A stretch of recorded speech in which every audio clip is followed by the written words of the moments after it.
Someone's either going to get seriously injured and can't get aid, or someone's going to die. They'll attempt to tackle major problems that have so far gone unsolved.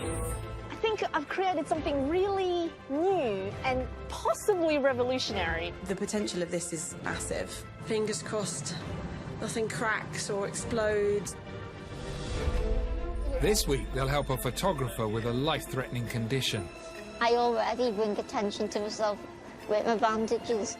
They'll attempt to bring cutting-edge communication to a remote Welsh village. Why should we be excluded? They'll work to give some control back to a young designer with Parkinson's disease. Anything you could do that would just make my hand do what I want it to do. I'm Simon Reeve.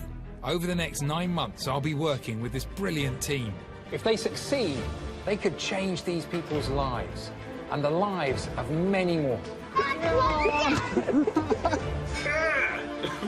This is the best thing that could ever happen for us. Keep going, keep going! You're going to do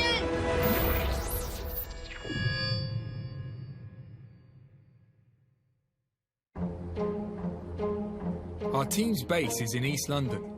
Known as a makerspace, it's one of a national network of inventors' hubs crammed full of the latest technology. It's from here that our 7 leading inventors will attempt to create fixes for people with nowhere else to turn.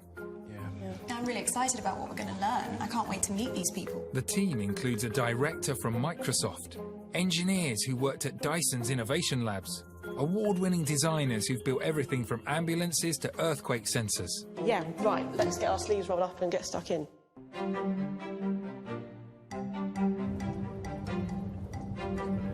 Jude Pullen has been chosen to lead the first case, helping a passionate photographer with a condition that seriously affects his life.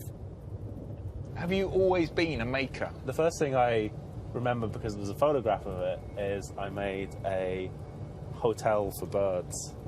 A hotel for birds? Hotel for birds. How old were you? I think I was 6. Jude is an award-winning design engineer. He's worked closely with the NHS, designed firefighting robots, and even mini space pods. Oh, wow! It's amazing. Cool van, James. Very impressed to see you out and driving. Thanks. We've come to Merseyside to meet 22-year-old James Dunn.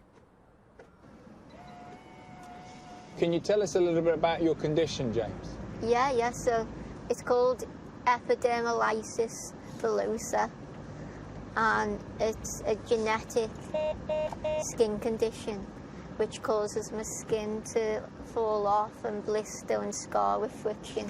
I see. And because I'm missing the collagen in my skin, which is basically the glue. Is it sort of particularly unique people with your condition to drive? I was the first one to have in a wheelchair with EB Wow. to drive in this country. That's amazing. Yeah, because I'm straight strong-minded and you wanted to do it, so I was going to do it. Do you mean strong-minded as stubborn? Yeah, sometimes. The thing with my condition is it's all about taking my mind off the pain I'm in and the difficulties in life. That's what we live for, distracting me from reality, basically. James loves photography, but 12 years ago, the skin between his fingers started fusing together. Now he's completely lost the use of his hands and can no longer operate a camera. He's hoping Jude can help. We've come to James's home where he lives with his mum and dad to see some of his work. Nice to meet you. Nice to meet you, I'm Leslie. Nice to meet you, Jude. Hello, Leslie. Hello. Simon, lovely to meet you. Thank you for letting us come in. Simon, do you mind turning it on? I haven't got one of these. EB is a rare and potentially terminal condition. Do you want to see one I'm really proud of? Yes. Yeah. Not for any reason, just because I think it's a really good photo. You can still see people there in the background, even though they're not in focus. You can see them going about their life. Who do you take pictures for?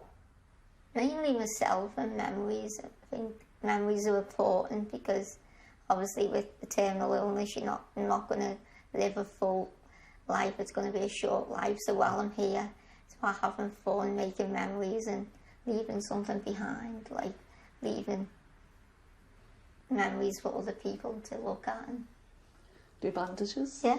Sure. Okay. How often do you have to do this, James?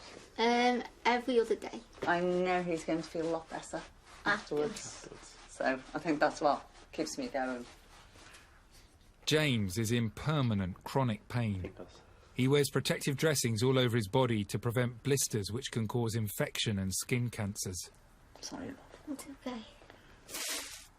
Is it only Mum who does it? Yeah, I only let her do it. Don't let anyone else do that. But we laugh about it. Do other people laugh about it with you, do you? Yeah, we just laugh about it. Sometimes I can't pull your skin off, can't I? Yeah. So that's why I'm getting slow. Sometimes you what? I can't pull the skin off, so that's why I'm Have to be getting very slow. careful. The bandages, the reason they're so specialist is because you can't use adhesive stuff, sticky stuff. Sorry. You must feel your body lets you down. Yeah, I do. That's it. Honestly, that's it. You've hit the nail on the head. I do. I just wish I've got the brain of a normal person. I wish I had the body of a normal person. You haven't got the brain of a normal person. You're far more mature and creative and thoughtful than the average person. You're certainly a lot more mature than the average 22-year-old, I would humbly suggest. Oh, and thank you. You know what you've to develop to that stage, frankly, as a person, with everything you've gone through at the same time, it's unimaginable. All right, all set. Yeah. Okay. The only way James can now take pictures is with the help of his dad, Kenny. Morning. Come on then, Dad. Let's see Step it. up to the plate. Right, let's just see if it moved this down. So this is really helpful for me, James, because I'm understanding what parts of the camera you interact with. To the right. No, A top-of-the-range SLR camera takes a lot of setting up. Feel free to bicker. You know, I have a sense that this is what you sometimes do. No, I'm just keeping Click quiet that again. before he starts shouting at me. And that. And then zoom in. Back to CA again. Back that way, right round It's been a good 5 minutes, and James and Kenny still haven't taken any pictures. Okay, now that's the menu I want. It's quite a process, isn't it, Kenny? Yeah. And then turn that wheel again. That wheel. James, does it hurt you to touch the controls? Yeah, really does. It really That's does. Yeah. And buttons are kind of fiddly, aren't they? They're very Yeah. small on cameras. So I noticed you've got a little pedal down here. Yeah. How much control would you say you have? With my feet, lots. No, you can, Yeah. What are your first thoughts, Jude? I'd say clearly there's no doubt this is not about saying, why can't we just use the smartphone? James described how, even for the pain, it recedes when he's immersed in the creative process. It's really about a sort of improving the way of his life, physically and creatively. Quite literally chilled. The challenge for Jude now is to design a way for James to take photos using his own camera. It's a very profound experience to be welcomed into someone's life who quite obviously is coping with so much adversity, but coming through it in such a way that has so much spirit and so much resilience and so much ambition that you can't help but feel inspired and motivated. If there's any pressure in this project, it's hoping that you deliver something that is meaningful. It's a hell of a day, and I'm sure it'll stay with me, and I'll be thinking about it for a long time. Our next case is being taken on by inventors Ryan and Ross. Ross Atkin is an award-winning product designer and engineer. He's worked on projects for Stannah Stairlifts and Transport for London. He even designed smart technology for cities of the future. Ryan White is an electronics engineer, originally from Canada. He's built deep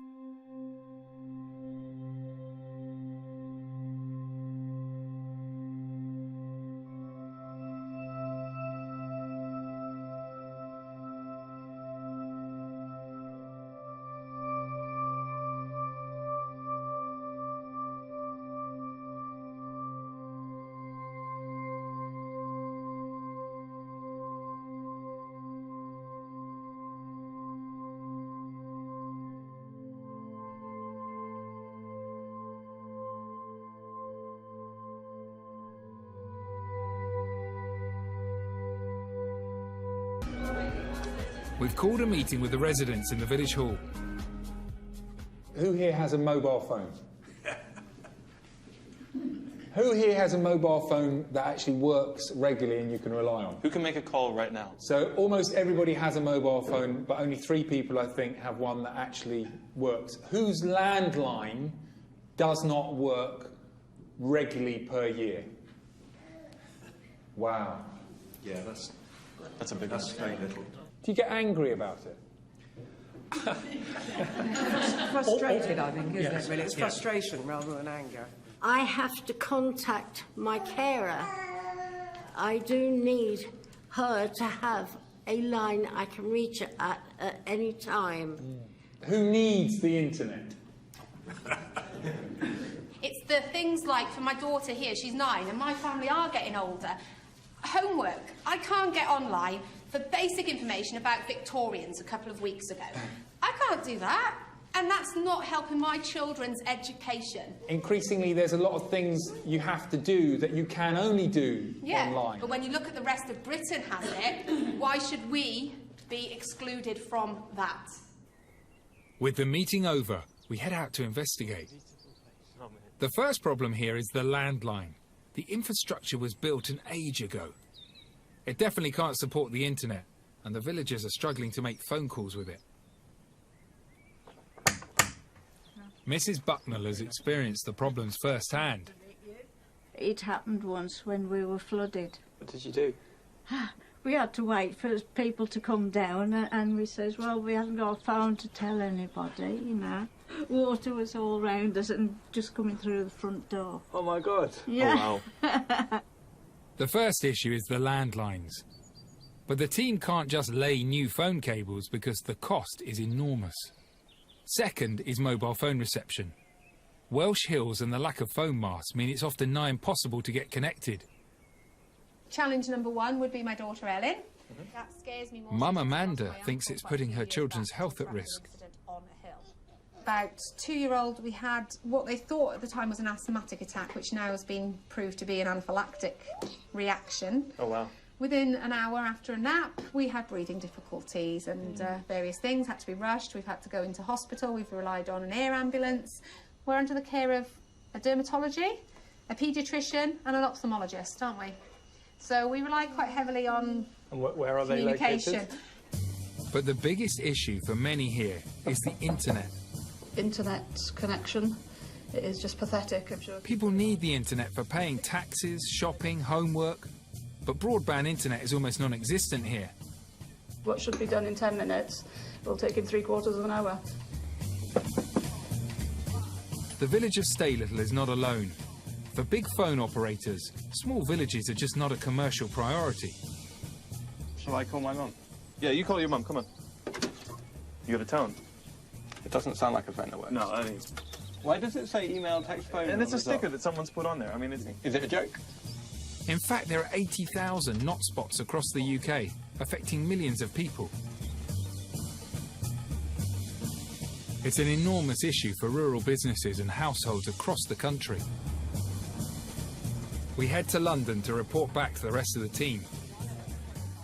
Why is it that Wales hasn't got this? How is this not happening? Why is this a thing? Yeah. Slightly bemused. Yeah. The mind boggles at this. I can't believe that this is a problem right now. It's just...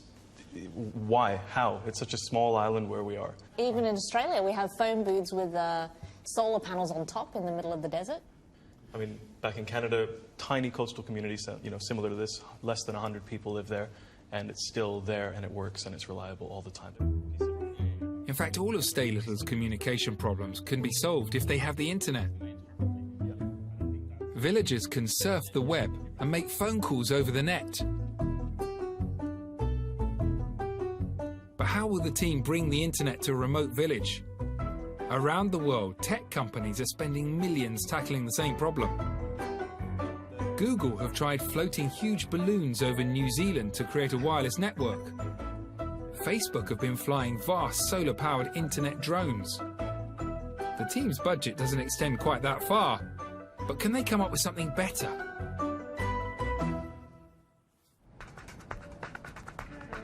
Three weeks after meeting James the photographer, Jude is back in London working on the camera. This is, if you like, my little mini workshop where the magic happens. I got my computer, I got my 3D printer, I got a prototyping mat. First thing to acknowledge is I am not a professional photographer. I am looking at this massively complex, button-covered machine and with a certain amount of trepidation. Jude is working on the same make of camera that James has. It has hundreds of options. I mean, it's like the ISO, the zoom, the focus, the menu, aperture priority. I mean, the list of complexity on this thing is just huge. So that was just using a little bit of isopropyl alcohol, which is going to help this stuff stick to it. Jude is using mouldable silicone putty to make the fiddly buttons more user-friendly for James. I noticed James actually had foot pedal on the bottom of his wheelchair, and so I've taken that to not just autofocus, but also take a picture. Next, he's creating a pedal system that will allow James to quickly take a photo. My concern is that this is requiring quite a bit of force. Finally, he's tackling the zoom, which is impossible for James to control. He's going to build James a custom zoom controller. So we designed something in this program here. I'm just about to 3D print it to this little orange machine in the background here. And at the minute, the flashing light means it's thinking about it. I think this machine is smarter than I am, as I am so tired. So here goes. And so in about 20 minutes later, and about, I guess, 5 pence later, we'll have a part for James. 3D printers squeeze molten plastic through a tiny nozzle, creating slices that build and stick together from the bottom up. These machines can now be bought for a few £100 and are being used to build everything from prosthetic hands to car parts. So, just comes off, this bit isn't needed anymore, and this is the piece. Good to see you. See you too, how are you? Well, to be honest, I'm quite nervous and excited. I hope that he's going to see that... James and his mum Leslie have come down to London to try out some of Jude's early ideas. Hello. I get a hug as well. I thought I was getting a snog nearly then. Hello, great to see you. Simon. How are you? I'm good, thank you. Lovely to see you. Hey, James, how's it going? Good. Good to see you. What I have is... You might find some of these a little easier to press. So this isn't the end result. This is for you and me to learn what works. Do you want to try switching it on? Yeah. So you know your on button? Well, that's a good start. Yeah. Wow. So you can actually get one. Can you, yeah? Yeah. So I made this little 3D print. So basically that just holds in with a little bit of blue tack. And I think to be honest, this is a bit ridiculously big. I think you're not going to struggle. So you want to push the other way. That's it. Jude is trying out different levers to find one that James can operate with the least amount of pain. Try the smaller end and be honest if it's a bit too firm.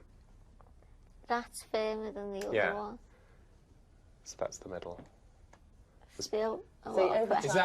Is that So the big doable? one. No, the big ones. The big one's better. Yeah. Okay, so the final bit, you're probably hoping I would have spent more money on this, but these are basically typists, foot pedals, autofocus. Wow. Jesus. That's most of it, that. How someone with intelligence can just do it? This is really only about £10 to make All this. But it was what was up here as well. Yeah. Of course. And that's priceless. Now Jude wants to see if his prototypes work. So we're off on a tour of the street art of East London. Good locations. Absolutely, and you've got to see what you like and what works on the camera and feed back to Jude. Be tough on him. He can take it. He can. It's in third gear.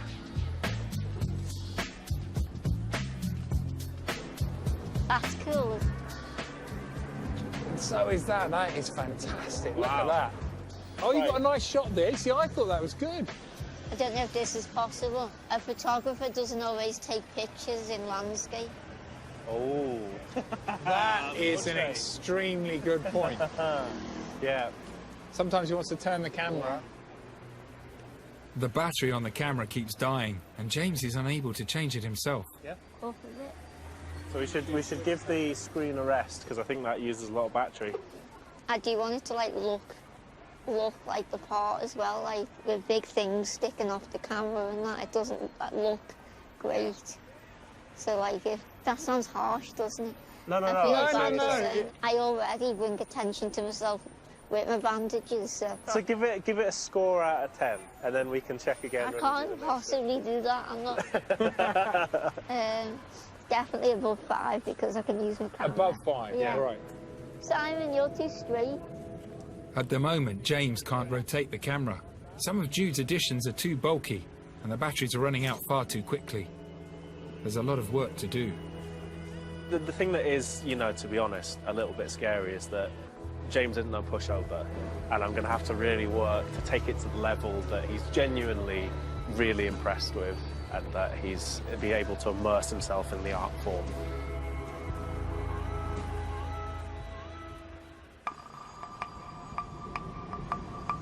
The next case for our team is to help a talented young designer whose illness is affecting her career. Computer scientist Haiyan Jung will lead the project.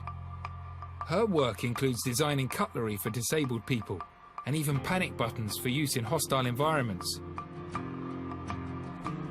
Currently, she's a director of innovation at Microsoft Research. What are you hoping to find out today? I think on the first visit, it's really just getting to know her, what she's like. And seeing where you might be able to fit in with your expertise and help. Yeah, exactly.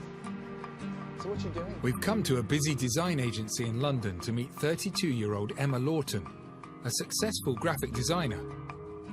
What does a creative director do in a company like this? We often do branding, we do sort of some print work. I sit around all day and colour things in, that's what I tell people. Emma has Parkinson's. It's relatively common among the over 60s. Emma developed the condition when she was just 29. Currently, there's no cure. Okay, right, I'm going to try and replicate this here. We're off to a great start. Emma's not expecting a miracle cure from Haiyan, but she'd like help dealing with symptoms of Parkinson's. Many sufferers find their limbs become more rigid and they experience tremors. I tend to kind of just avoid doing sketching and writing now because it's not really worth it if you get something like that. It's like anything you could do that would just make my hand do what I want it to do, and to be able to sign my name would be an incredible thing. There's things like that that are really important to me to be able to kind of express myself through writing. How integral is drawing to your job? It's important to me as a person and as a designer that I can do it. Personally and professionally? Personally and professionally. This isn't just a job, this is an out. This is who I am. We're heading to Emma's home to find out more about how Parkinson's has affected her life. Thank you. How did your family take the diagnosis? In very different ways. My mum works in sort of learning disabilities and things like that, so she's incredibly practical in a crisis, and I know that she got incredibly upset about it, and she just didn't show me that. She was there for hugs when I needed it, but she went into battle plan mode, and I needed her to do that because I wasn't ready to do that myself. My dad, I think, was upset that he couldn't fix it, and I think it's taken him a long time to realise that we can't actually solve it. We just have to live with it and do the best that we can. Hello. Hello. Hello. Hi. Emma's been with her boyfriend Shram for the last 3 years. Nice to meet you. Simon. Hi, nice to meet you. Hello. Can you give us an idea of how important drawing and being able to create things on a page is to her? I think one of the things that she wants to do is just feel like everybody else, do the things that everybody else does on a day-to-day basis. You know, obviously, she's honest about it. You know, it's the little things that keep you human, as it were. You know, doing the day-to-day things that we normally do. You know, if she could do just simply writing, that would give her more. And drawing, obviously, you know, is really important to her from a creative perspective. So I think it would just open so much more up for her that, to an extent, she may have thought she'll never be able to do again.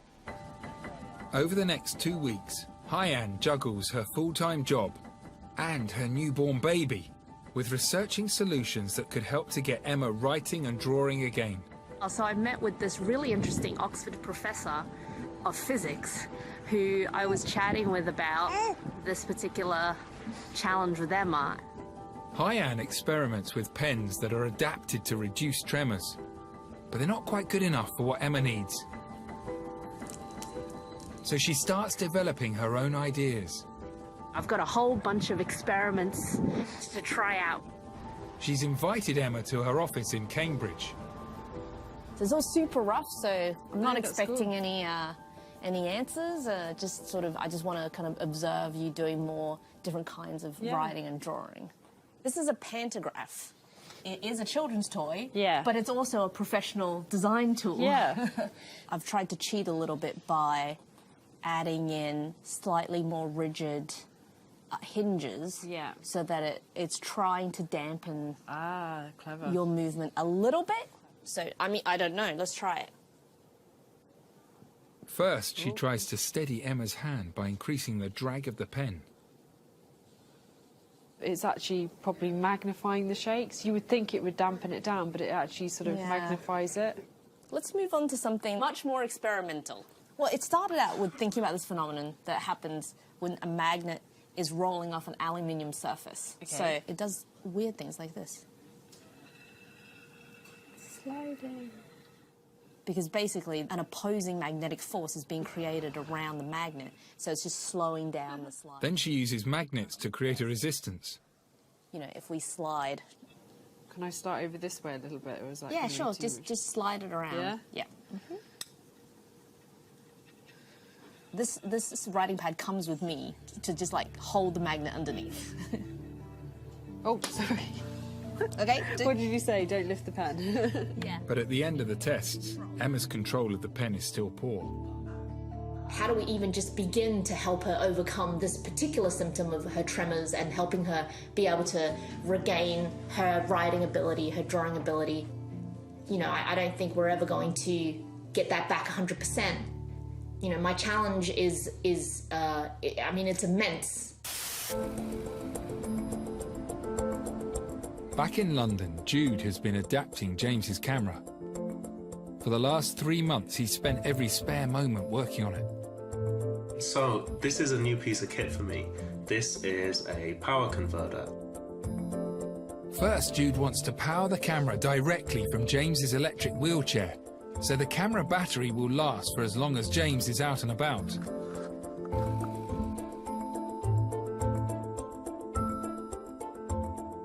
So what we're going to do is transform the power down from his wheelchair battery and use this little, if you like, dummy battery. And it's going to take us from James's wheelchair voltage down to a voltage which is normally in these batteries.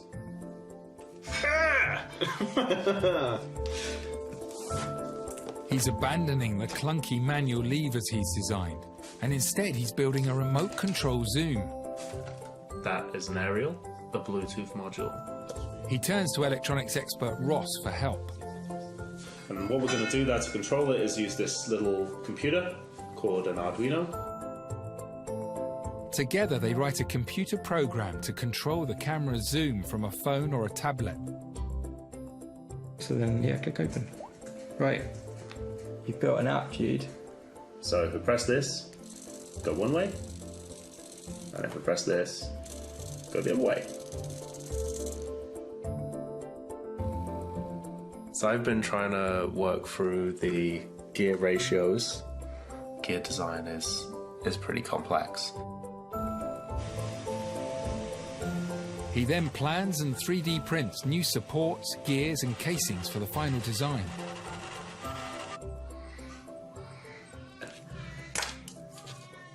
And so that is my lovely newborn baby son, and also been managing that project as well with this project.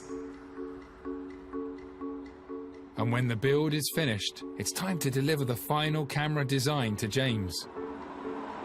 How are you feeling about today? A little bit apprehensive. This is a genuine form of therapeutic pain relief for James. It's quite nerve-wracking to see whether the design fits what he was looking for. If Jude's design works, Hello, Hey, James. it'll be the first time that photographer James can take a photo unaided in more than 2 years. Good, thanks, you. James, somebody's been working very hard for you. Yeah, I can It's not see. me, that's for sure. He's a little bit nervous.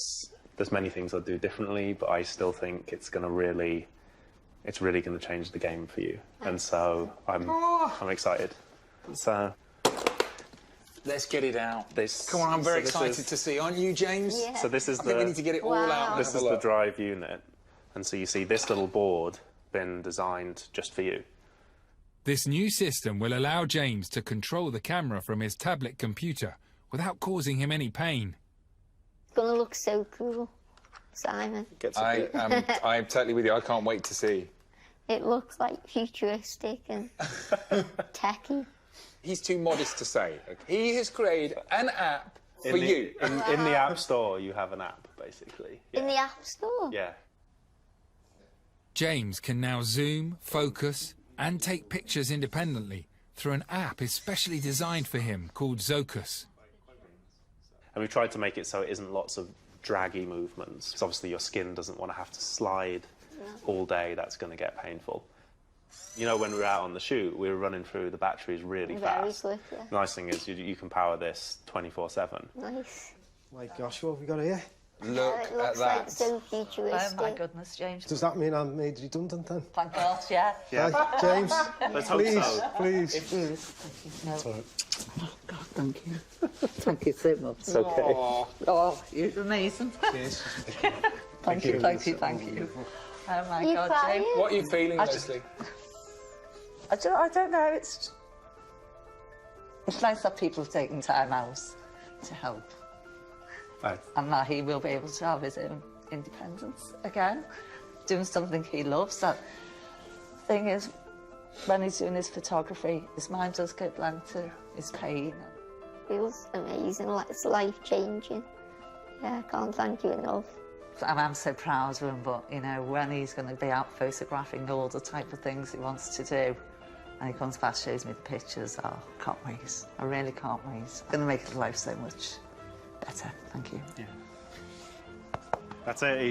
He's off. It's nice not to be. If you notice, I haven't intervened, pressed any buttons. It's just been great.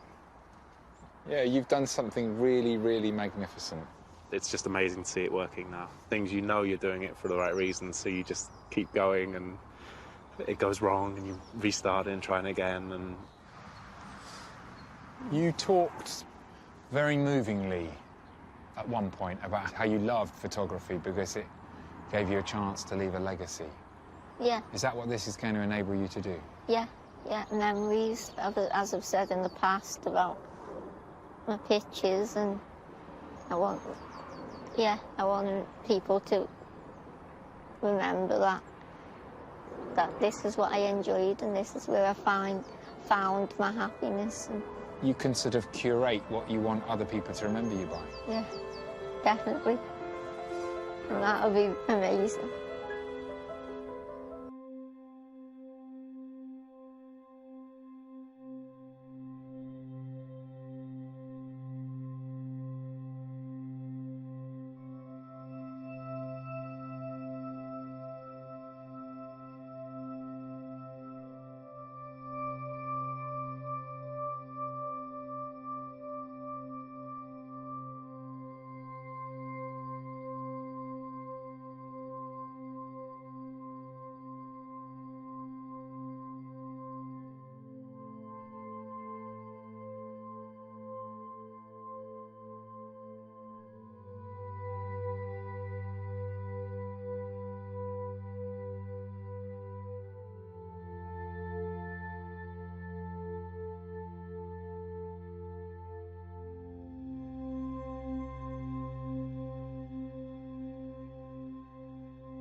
Oh my God.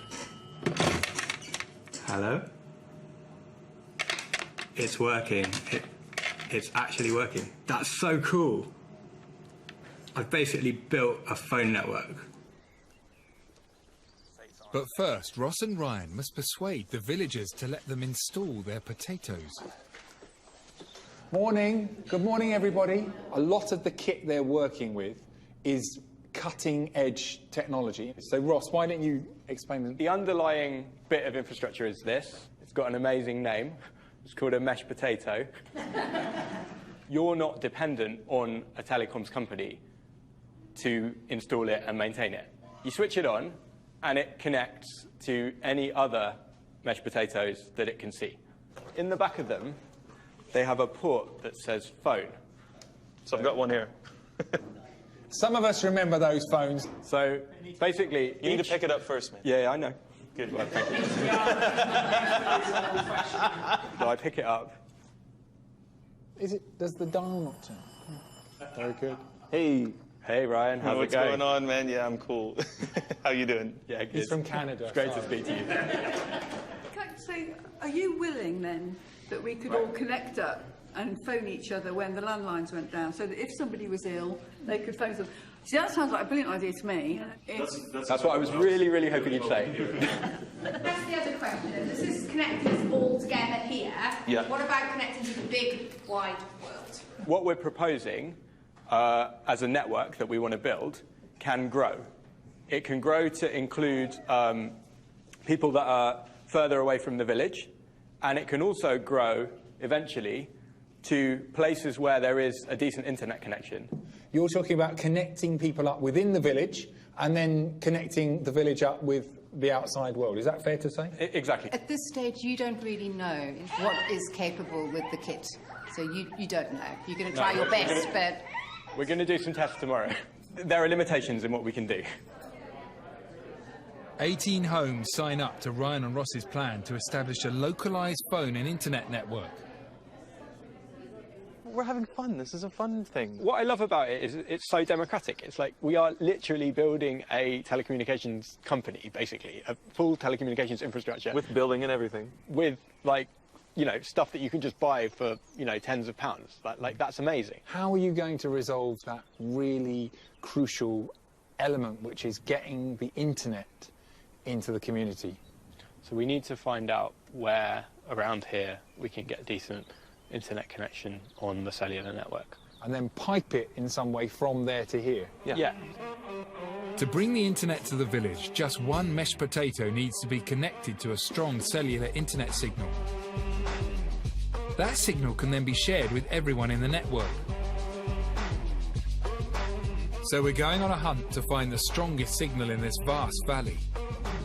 So we've lost the tower. This one on Talk Mobile lost the tower about... oh no, we got one now. The Vodafone one has a tower again. I have lost all hope. Really? Driving through it in this thing and up and down, I've lost all hope. Have you of getting... You've just shut them out the window back there. Literally, they might as well be back in London.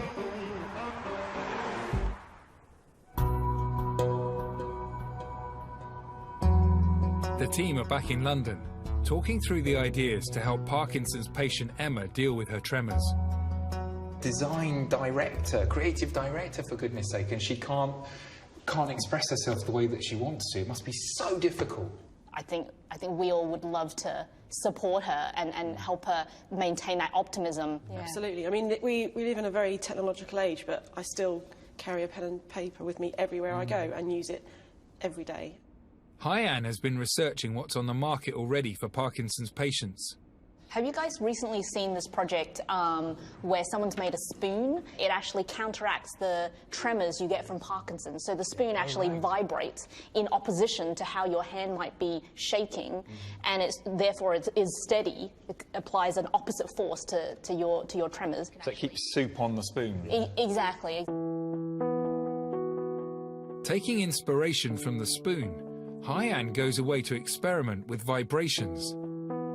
So what I'm doing is I'm making a very rough prototype, and what this board does is I can connect into it through these wires, these tiny coin cell motors. So these motors will vibrate, and they're used in your mobile phone to give you that buzz. Scientists believe that the brains of Parkinson's patients are constantly sending out false signals which can make the hands tremor. Some patients have reduced their tremors by distracting the brain with sounds or vibrations, a bit like tricking your brain into focusing on something else. Hello. Hi, I'm Alison. Hi, Alison. I'm Hyann. Hyan's keen to test the theory on a focus group of Parkinson's sufferers. I'm Guy. I was diagnosed just over a year ago. I was diagnosed just under a year ago. Well, I've had Parkinson's for 11.5 years. That makes the challenge difficult for you, I imagine, if everybody's got different symptoms at different stages. Yeah, yeah. Anything to help tremors be wonderful. Many say the tremors are the worst aspect of Parkinson's. On the page, write your name and also maybe draw like a square box. That's not good, is it? God, it gets worse. So the idea is if you are distracted by the vibration, are you able to write better? I don't know. Why not? I don't know. So let's try it.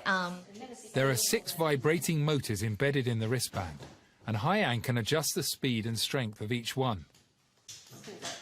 The aim is to find a sweet spot, the right frequency and intensity that Hyann thinks might distract the brain and reduce the tremors. It feels quicker. I want to go quicker. I feel more comfortable with it. Huh.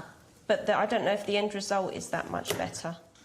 It's affecting something. I don't quite know what's happening. Something is going on with it. It feels easier. Yeah. I'm not sure that the result is any different. Is that quite fast now? It feels it. Yeah. Does it feel better or worse? I think it might not be better. It's not better, no. But then changing the pattern of vibration seems to be having an effect.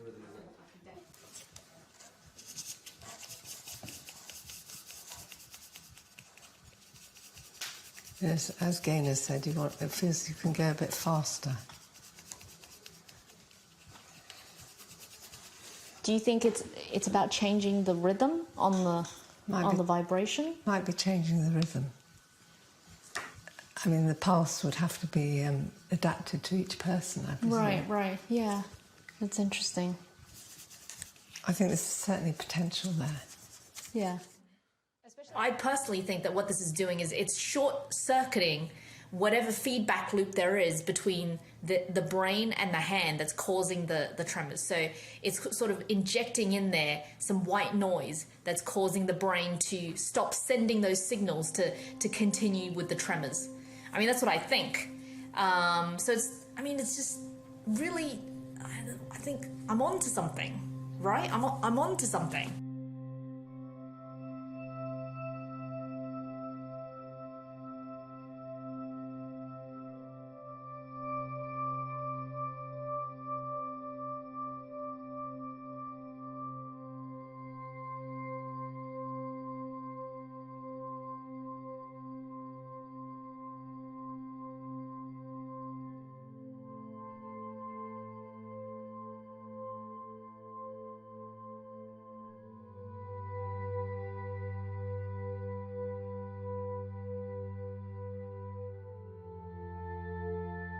The top of the screen will turn green.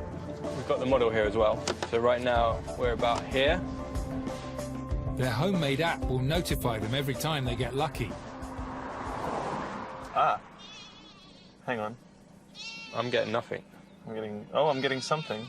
But what that means is the internet here is not good enough to do anything. No, I agree. Okay. So let's keep going up the hill. Nothing. Nothing. Oh, I got success. You can see the everything. village. Just under a mile outside the village, they've hit the jackpot. A very strong cellular internet signal. What's really convenient is that we're parked right next to a big post. So basically we could stick a base station up here that then can bridge between the mesh network that we build in Stay Little and the wider internet, and we can do it with a reasonable bandwidth that's good enough to make a phone call out to the regular phone line. Man, what a change from yesterday, hey? This is it. I mean, this is the most important part of the fix. If this doesn't work, we might as well go home. With the help of a couple of satellite engineers, They install kit that will capture the strong signal and beam the connection down to the village. It's all yours, guys. Are we trying to hit... I'll show you. You see there's a rooftop just sticking over the top of the hill there. That's the community centre. Hello. Morning. Ross starts planting meshed potatoes around the village, giving each one a unique address so they're ready to receive the internet signal from high up on the hill.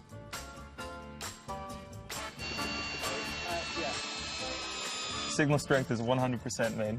It's gonna work. If I log into this IP address. Disappointing. It's disappointing. As the weather sets in, there's a problem. Ross and Ryan have promised the villagers internet and phone by the morning, but their connection isn't reaching the village. Definitely something wrong with Mesh Potato. I think it got reset while we were configuring it. So now it's sort of in la-la land. One of the transmitters at the top of the post is faulty, but it's 18 feet off the ground. Okay, but the point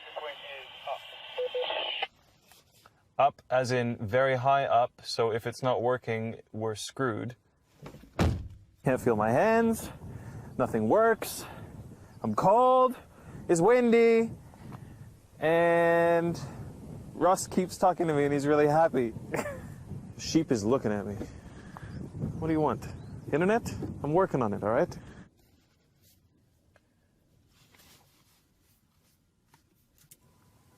I don't want to go back up the goddamn ladder.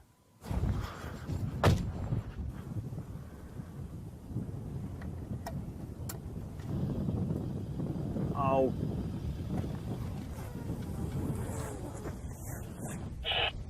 Can't see anything, so I think we got to pack up. I really don't want to, but okay. I agree. It's gonna run. That's what I thought this whole time. That's what I thought this whole time. And now you don't? Yeah.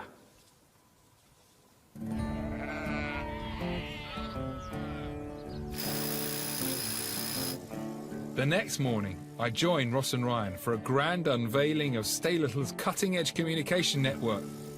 But it's not looking good. So that is the long-distance connection that's essential. And I'm going to try and get that up right now. Okay, wow. There's a problem in Endaf's barn. The mesh potato installed here should receive the internet signal first and then beam it to the houses. If it doesn't, no one gets the internet. So your priority now, just to be clear, is to talk to the mesh potato on the pole. That's right. Okay, so I've got an IP address clash between this and the thing on the pole.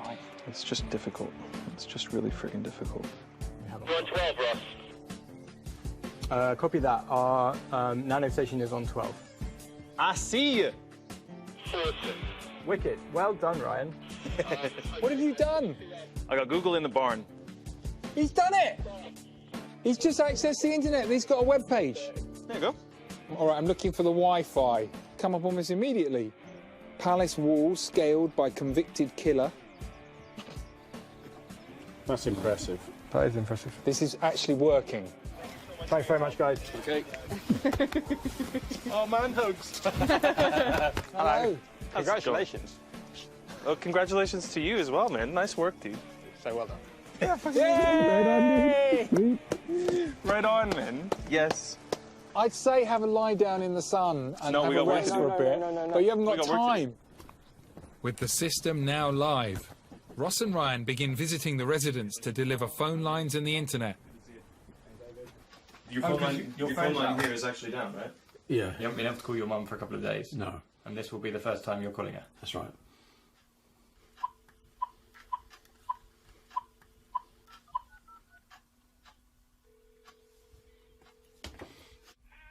Hi, Mum. Hello, Mum.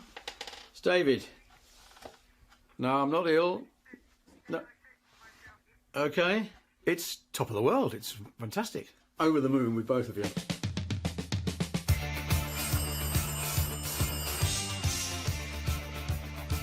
Hello. We're connected. Yeah, loud and clear. Awesome. Rugby.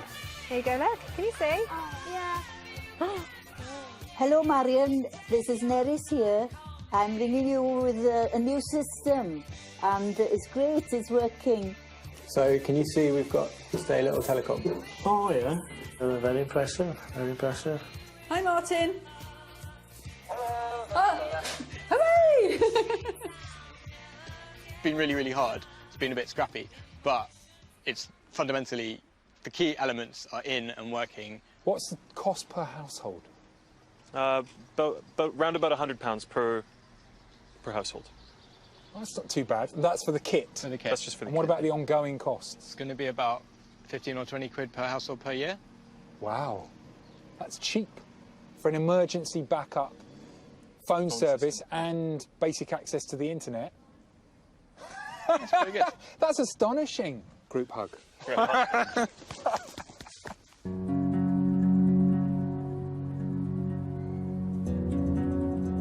Back in London, Hyan is ready to present her final design. She hopes it will help Emma overcome her Parkinson's tremors. I'm excited and nervous, for sure. What are you nervous about? Well, I think I've created something really new and possibly revolutionary, but Wow. I'm not completely sure. But is it actually going to work for her? That is the big question. This is the first time Emma's used it. Woo! Whoa. Has it started up? Yeah. I mean, how are you feeling? What are you feeling when you're wearing it? It's making my hand feel less stiff. Immediately? I'm actually still tremoring, but my hand feels more relaxed. It's kind of distracting her a little bit, I think. It feels soothing, and... Sorry. I'm That's- just excited. That's wonderful, isn't it? Let's try something.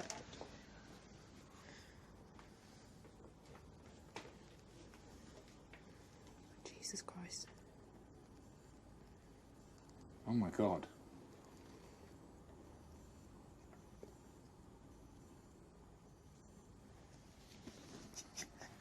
Did it just work? Oh my God. I'm all smudgy That because is I'm one too of the most excited. extraordinary things I've seen. It's still doing it a little bit, but that's to be expected. Crikey. Emma, you just wrote your name. I know. Twice. It wasn't a fluke. It wasn't like a God. first time lucky. And I'm so emotional. In the middle of the day, with When was minimal the last medication. time that with- you were able to do that? 3 years ago, maybe. Oh, wow. She came up with something. You can't do that. Yeah, I can. You just drew a straight line. I've drawn one of them for a long time. It makes me forget that I have a tremor. Oh my God.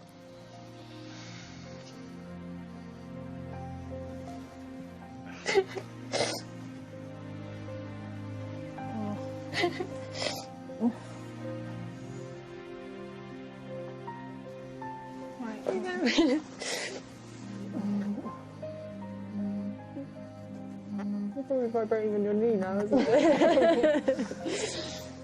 I'm so glad it worked. I was so scared about putting I'm my so- pen on the paper. I'm so glad it worked. Ruin it. Look at this.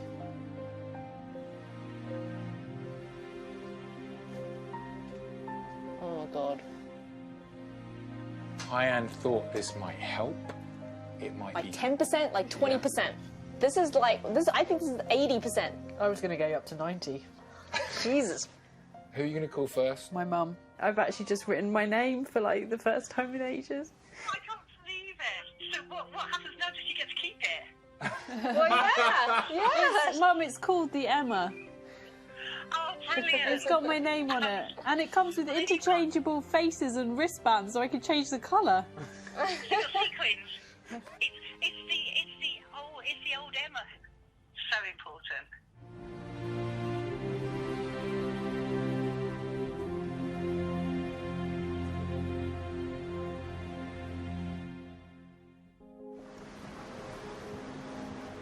Can't wait. Our team's inventions are already changing lives. James is using his camera to take pictures by himself. To celebrate, we set up an exhibition for his friends and family. We were with you when you took these photos. We're even in a photo. Everyone loves this one. He was just having a conversation with me and I just, like, took the picture. How are we all feeling? Great, fantastic. Yeah, we are. Because all these photos, you gave them that. You've done it. So, yeah, I am feeling emotional, but I'm not going to cry. But, I mean, everyone loves them photos. And it's only through you, Jude, that you've done it. Yeah. It's been a real privilege. Thank you, I'm proud to be a part of it with you. In Wales, the villagers of Staylittle now have access to internet and backup phone lines. So I have a new device called the Emma. Excellent. And Emma is using her watch to do the job she loves. Next time on Big Life Fix, can the team help a paralysed man communicate with his wife? Horrendous. Not having his voice. Give a teenage boy the chance to ride a bike for the very first time. This exercise has really illustrated how difficult it is. If you don't succeed, try again. And design a new technology to help a farmer battling criminals. Police don't stand a chance, you know, they've got to catch them red-handed.